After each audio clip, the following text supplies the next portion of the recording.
রবিবারের দুপুর মানেই মাটন কারি আর গরম ভাত। প্রত্যেক বাঙালি বাড়িতে মাটনের রেসিপি আর স্বাদ কিন্তু আলাদা। আজকে আপনাদের সাথে শেয়ার করব আমাদের বাড়ির সানডে মাটন কারি রেসিপি। লাগছে 400 গ্রাম মাটন, 2 চামচ টক দইয়ের মধ্যে 4টে কাজু, 4টে আমন্ড বাটা, একটা পেঁয়াজ বাটা, 2টো পেঁয়াজ কুচি, আলু, কাঁচা লঙ্কা, গুঁড়ো মশলা, গোটা মশলা, আদা বাটা, রসুন বাটা।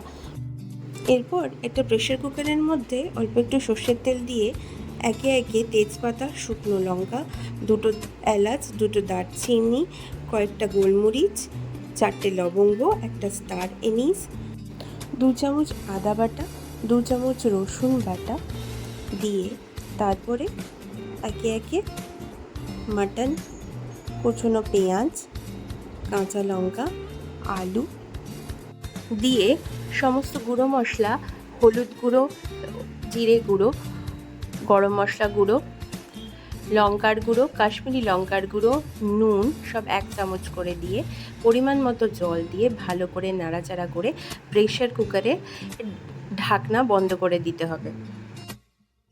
3টে সিটি দিয়ে প্রেশার কুকার নামিয়ে তার মধ্যে থেকে আলুগুলো সরিয়ে রাখতে হবে।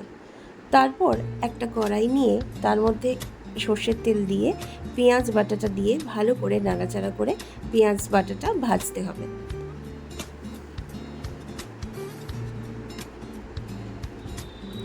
মাঝে মাঝে ভালো করে পেঁয়াজ বাটাটা নাড়তে হবে।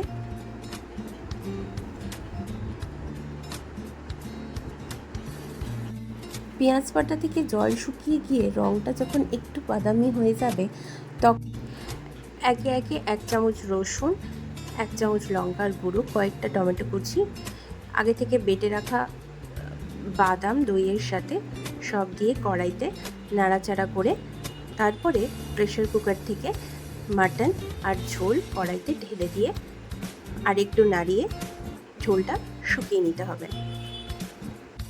এরপর কড়াইতে সরিয়ে রাখা আলুগুলো এক এক করে দিয়ে দিতে হবে।